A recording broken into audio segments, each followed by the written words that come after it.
Hey everybody, and welcome back to Viper Magic's channel. I am your fill-in for E3, Brent Cosina. I have a YouTube channel called BK's Bullets. We do comic books, evidenced by my man cave, not video games. But I do enjoy some video games, but I let Jim handle that because obviously he's better at it. He's got way more subscribers than me. But if you like comics, check out BK's Bullets. Try to do something at least once a week. And I'm doing so many videos for E3, I may not hit that goal this week. But that's okay, because I'm giving you guys the content. So, did some stuff around the house. I had Ubisoft on my iPad and was carrying it around as I was cleaning some rooms and stuff. And, because I was kind of like, Ubisoft, you can kind of like half-watch that. I know Bethesda, I need to pay attention. But I was definitely right that you could half-watch Ubisoft. Jim texted me as soon as it was over. He said it was trash. I did not think so horrible of this conference. I think maybe it's just the type of games they were showing don't appeal to him, or they're just kind of the same old same. Ubisoft is kind of always a mixed bag. I think because they still have their foot in the Just Dance franchise, which I don't enjoy, but I know my daughter and my wife do. We bought Just Dance, I think it was like 2018, for the Xbox, because I still have a Kinect downstairs on my OG Xbox, and they play it from time to time. I think we even got like the dance pass for a little while for some songs and stuff. Maybe I still have it and I need to cancel it. I have no idea. But, it's not terrible. It's I like Dance Central a little bit better, but at least Just Dance with the Kinect, you're not holding your phone, you're just dancing around, which is why I liked Dance Central on the old Xbox a little bit better. But anyway, so we saw Just Dance 2020, and that type of game and Trials and some other weird, Rayman games or Rabbids, is kind of like the goofy side that Ubisoft usually showcases. They didn't quite do that this time, which is surprising that Jim said it was still trash, because I know that's the part of Ubisoft that he really does not enjoy that much. I think to go along those lines, you'd probably have the roller derby game, Roller Legends, or whatever you want to call it. It looks terrible, I guess. It might be a lot of fun. I think the problem was you had the graphics looked like shit. They looked like Kinect 1 graphics. If you want to look at like the first Kinect games that came out for the Xbox 360, that's what those graphics looked like. I think because their character creator is not fully fleshed out, or they're trying to go for this cartoony thing. But when you have Fortnite, for crying out loud, looking as cool as it does with its cartoony art style and character creator, you can certainly do something a little bit better than that, Ubisoft. But will that game be as fun to play as they say it is? Who knows? But it's interesting to see that they have a, another free-to-play thing just like Bethesda did. You can, not Rainbow Six, The Division 2 is free-to-play this week only, and you can check that out. Now, I was a Destiny guy up until the end of the last expansion where they said, go up into this tower of light and everything changes, but then you got to the tower and they're like, oh yeah, by the way, you need 50 more light to actually do anything in here, and we're not going to give you that 50 light unless you pour in like 80 hours a week. And I said, fuck that. So, I never really checked out The Division 2 because I was so heavy into Destiny at the time, or The Division, the first game, whatever. And I tried it a little bit, I think, for like a free play days for The Division 1, and it being third person just threw me off. I think I like the third personness of Gears just fine, because the aiming reticle seems really spot on. It's kind of wide. You're not really like aiming for anything in particular, just aiming in the general area. Whereas the Division is like super precise, and being that far away from the gun somehow makes that reticle feel even smaller, even though it's probably exactly the same size as it is, or technically it's bigger. I don't know if you're like first person. Does that make any sense? I don't know. It's just the added thing. It feels like I'm further away from the gun, so my aiming's not as good, and it's throwing me off a little bit. So the loosey-goosiness of Gears in third person doesn't throw me off at all. But the super preciseness of the Division did. But, maybe I'll give it a shot this week. Who knows? probably not. I have a lot of stuff going on at night this week, so unfortunately, I don't think I will be able to partake in the free trial. But it is a cool thing that they've done. That game just came out in March, I believe, so this is 2 months later. They're opening up and trying to get a whole big new fan base in. That's really cool of them. Fallout 76 doing the same thing, but, they have a game that needs to make money, whereas the Division 2 is making money as far as I'm knowledgeable about anyway. No pirate game. Where was Skull and Bones this year? We saw it last year. It looked really cool.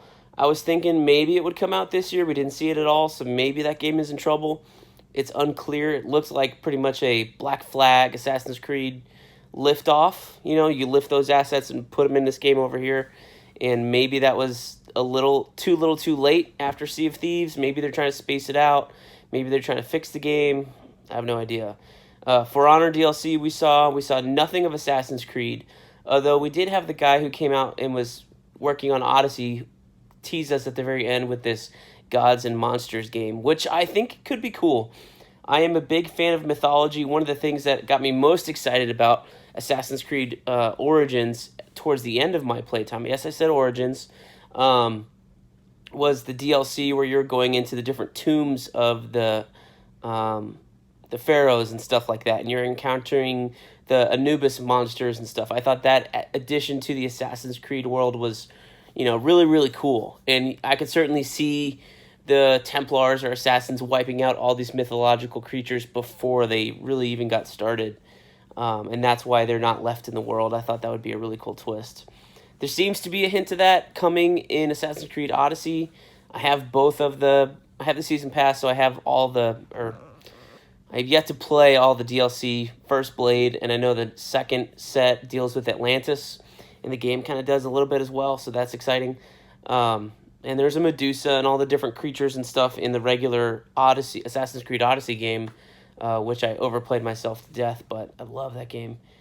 But I think focusing on that could be really cool, where you're fighting creatures and you're I guess you're playing into like the Monster Hunter-ness of it all, or this new game Dauntless, maybe like that.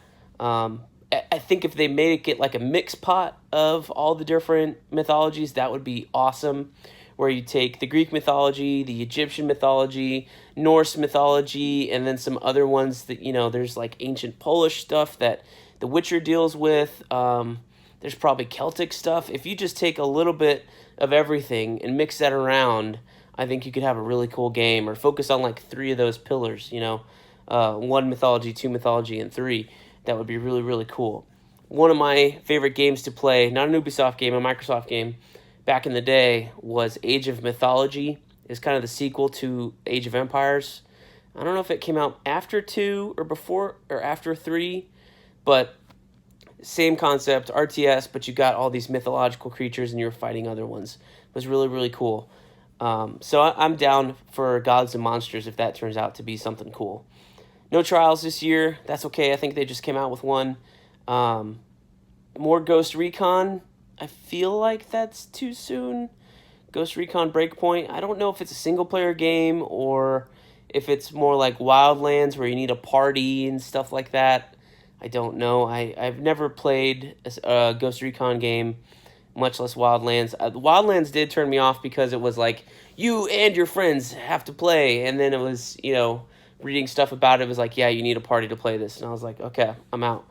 Because I'm mostly gaming by myself, unless I'm doing like a multiplayer match where there's matchmaking. Jim is a great person to play with, but he plays all the time. And whenever I feel like I'm at a spot where, this is me complaining, he'll probably rebut this, that I'm never available when he wants to play. That's probably also true. But usually he's like passed a game off and gone on to the next thing by the time I get to wanting to play a multiplayer part or something like that. But we do it from time to time. Maybe with Gears 5 with the escape mode, if he can get that on Xbox. We'll see. But back to Ubisoft. Ghost Recon. John Barenthal's there with long hair. First time I'd seen him with some longer hair. Usually he's had like a crop cut for Shane and a crop cut for the Punisher as well. So that was a little unusual to see him with long hair, but It is what it is. They're making a Division movie with Netflix and Jake Gyllenhaal and Jessica Chastain. That was news. That was interesting to hear. And what else did we see? I think that pretty much covers it. All in all, it's a mixed bag. You know, haven't been giving them scores, these conferences, but I definitely saw more here and more in the Bethesda conference that I was looking forward to maybe playing than I was in the Microsoft one. I could say that. And that's not really unfortunate, being mainly an Xbox player. So the good news is with both of those companies is that all their games come to Xbox. So that's good news for me. So what'd you guys think of the Ubisoft conference? Did you, like Jim, think it was trash? Or did you see something in there that you thought maybe would be fun to play? Let me know in the comments down below. As always, like, comment, and subscribe here to Viper Magic's channel. And remember, you too can check out the comics channel, BK's Bullets, hosted by me with better hair. Okay, I actually forgot this one point.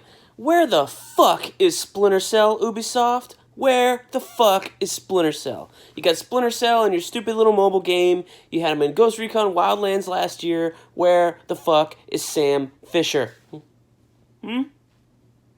Where is he? We want him. You know we want him. Where is he? Bring him out. Just bring him out. Let's go.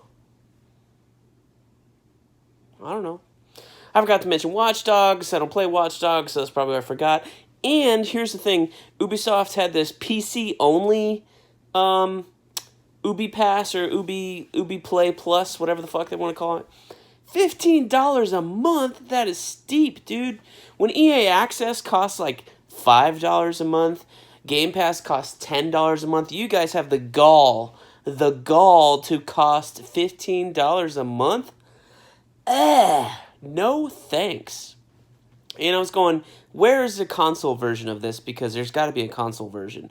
Well, it turns out, I bet there's some exclusive deal with Google, because this Ubi Play Plus, whatever they're calling it, is coming to the Stadia in 2020. And that's going to be the home of the console probably for this service for the first year. And then when Stadia fails and this fails, it might come to Xbox and PS4. You never know. You never know. But that was, I think, a missed thing.